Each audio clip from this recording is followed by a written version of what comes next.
Welcome to another video. ये है the rising of the shield के सीजन 3 का एपिसोड 6 का रिव्यू। तो चलिए जानते हैं क्या हुआ कहानी में आगे the rising of the shield hero के, जहां हम देखते हैं रैन की पहले की ज़िंदगी, यानी कि स्वॉर्ड हीरो की पहले की ज़िंदगी, जो काफ़ी ज़्यादा इंट्रोवर्ट था। पर अगर कोई इंसान दुनिया से कटता है तो कहीं ना कहीं वो ज़रूर जुड़ता है, जो थी उसकी गेमिंग की दुनिया। और जहाँ गेमिंग के एक्सपीरियंस की वजह से ही इस वर्ल्ड में काफ़ी अच्छा कर रहा था, उसे बहुत सारी चीज़ें पता थी, क्योंकि ये काफ़ी हद तक उसके गेम ब्रेव स्टार ऑनलाइन की तरह था, जहां उसी उम्मीद में रोकने पहुंचते हैं स्प्रिट टॉर्टोइस को भी, क्योंकि स्वॉर्ड हीरो को लगा वो इस दुनिया को भी काफ़ी आसानी से कंप्लीट कर लेगा। पर अपने ब्रेव स्टार ऑनलाइन के एक्सपीरियंस के बावजूद भी वो स्प्रिट टॉर्टोइस को नहीं रोक पाता और उसके सभी साथी मारे जाते हैं। जहां उसको उम्मीद थी इसे वेबसाइट की इन्फॉर्मेशन की तरह काम करेगी, पर इनके उस तय किए गए लेवल तक पहुंचने के बावजूद भी ये लोग कुछ नहीं कर पाए।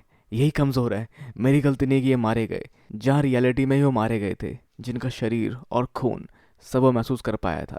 पर जिस सब के बावजूद भी वो झुठलाता रहा खुद से कि उसकी गलती नहीं थी, बाकी लोग कमज़ोर थे इसलिए वो मारे गए। जिस सब को लेकर डिस्कस भी करता है नाफूमी के साथ, पर उसके बाद वहाँ आती है बिच, जो उसको बहकाती है। जहाँ वैसे उसको उस पर भरोसा तो नहीं था, पर इमोशनल सपोर्ट की कमी के कारण वो उसकी बात मान जाता है। यह वजह कुछ और ही थी, मतलब वजह थी कि उसके चेस्ट पर जो कर्ज था वो एक्टिव नहीं हो रहा था। मतलब वो सच बोल रही होगी, जिसके साथ वो आगे के प्लान्स बनाता है। पर इससे पहले कि दोनों के बीच में कुछ हो पाए, मतलब इससे पहले कि दोनों साथ में कुछ और करें, सबका मतलब सेम क्यों बन रहा है, पर once a which always a विच, जो किसका सारा सामान लेके वहां से भाग जाती है, जो उसको अपने लिए यूजलेस कहती है और उसका सामान उसके काम का था इसलिए उसने उसको बेच दिया। जिससे निराश होकर निराशा के साथ आगे बढ़ता है स्वॉर्ड हीरो, जिसको बाहर मिलते हैं दूसरी दुनिया के हीरो हंटर्स, जिनको इसकी इन्फॉर्मेशन शायद बिच नहीं दी है। जहाँ जिनका सामना स्वॉर्ड हीरो काफी शानदार तरीके से कर रहा होता है, पर अचानक एक वार करते हुए उसे बिच और बाकी सिनेरियो की नेगेटिविटी फील होती है, जिसके बाद वो और कुछ नहीं कर पाता और वहाँ से भाग जाता है। जैसा करते हुए किसी के घर में घुस जाता है,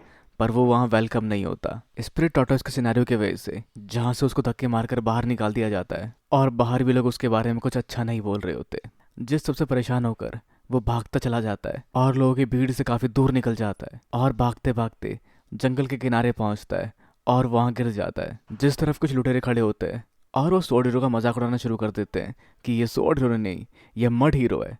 पर इससे गुस्से में आकर उसके अंदर की एबिलिटी या फिर रेज एबिलिटी एक्टिव हो जाती है, जिससे उसके स्वॉर्ड का शेप चेंज हो जाता है और जिसके बाद अपनी उस ताकत से वो इनको हरा देता है और उसका वो मास्क भी ले लेता है। जिसके बाद आगे उसको ढूंढते ढूंढते पहुंचता है स्पीयर हीरो और फिर उन दोनों की लड़ाई के बीच में आता है शील्ड हीरो, जो उनको वहां देख पाता है। तो वैसे स्पीयर हीरो यहाँ पे इसलिए लड़ रहा है इससे क्योंकि वो बचाना चाहता है शील्ड हीरो के गांव को लुटेरों से। और जब उसने पीछा किया इनका तो उसको देखा स्वॉर्ड हीरो उनके लीडर के तौर पर, या शायद उसको उस मास्क से गलत फहमी हो रही है। पर जहाँ स्वॉर्ड हीरो अपने बचाव में एक वार करता है, जिस वार के ऑरा को फील करके समझ पाता है शील्ड हीरो की वो एक कर्स टेक्निक इस्तेमाल कर रहा है, जिससे बचने के लिए अपने शील्ड की शक्तियों का इस्तेमाल करता है। जहाँ आगे स्वॉर्ड हीरो कहता है तुम्हें भी लगता है ना मैं फेलियर हूँ, तो अब मैं तुम्हें दिखाऊंगा अपने शक्तियों के नए एक्सटेंड को, जहाँ मेरी इच्छाओं का कोई अंत नहीं है, और उसके बाद मैं तुम्हें हराऊंगा, जिससे मैं पावरफुल बनूंगा, पावरफुल दुनिया भर के किसी भी हीरो से ज्यादा पावरफुल। तो जब स्वॉर्ड हीरो का कर्ज होता है ग्रीड, पर कर सीरीज टेक्निक के बावजूद भी वो इतना कमजोर क्यों महसूस हो रहा है। अब भले कर सीरीज में काफी सारी स्किल्स मिलती हो, पर उसकी कमजोरी भी है जिसकी एक भारी कीमत चुकानी पड़ती है, जिस वजह से उसे उसको रोकना पड़ेगा। पर वहाँ वो लगा पड़ा है शील्ड हीरो को हराने के पीछे। पर जहाँ शील्ड हीरो से रोकते हुए पूछता है तुम्हारी साथी बिच का है, जिससे उसे और गुस्सा आ जाता है क्योंकि शायद उसको धोखा दे गई है।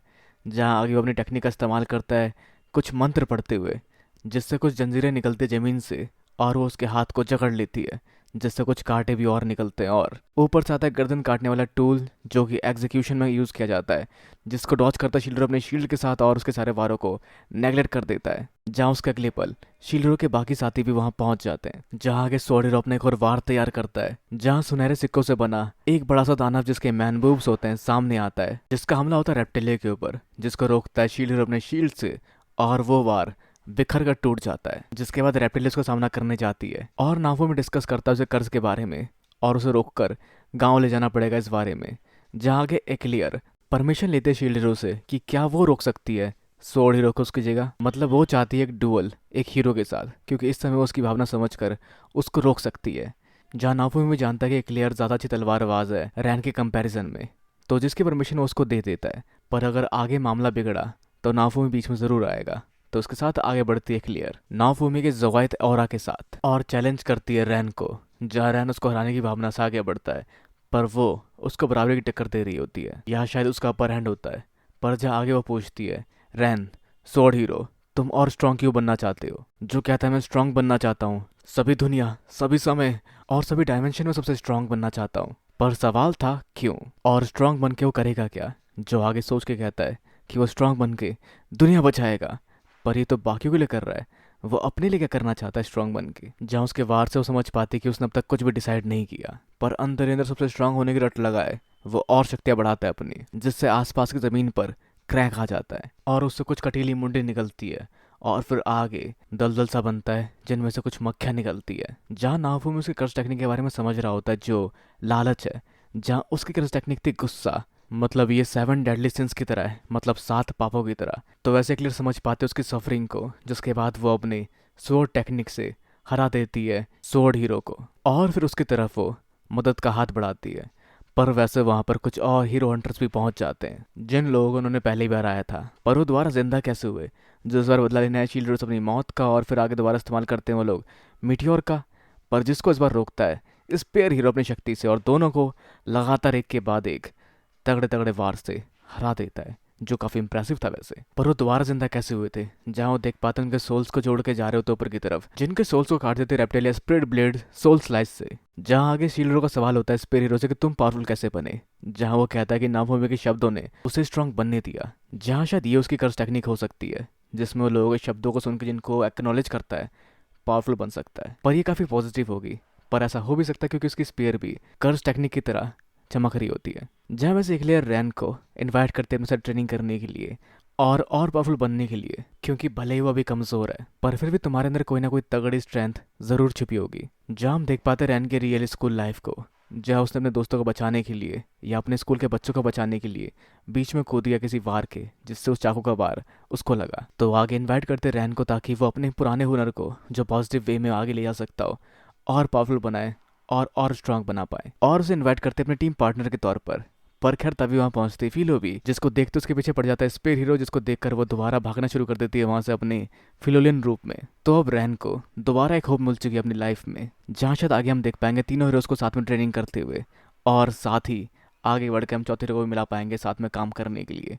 तो देखते हैं क्या होता है आगे कहानी में the rising of the shield के सीजन 3 के एपिसोड 7 में, जिसका टाइटल है the girl and the dragon. मतलब ये कोई पास्ट वाली बात होने वाली है इनमें से किसी हीरो की जिन्होंने ड्रैगन को मारा होगा, या फिर नई लड़की जो ड्रैगन लेके आएगी, जिसकी पावर काफ़ी पावरफुल होगी और जिनका सामना करना पड़ेगा।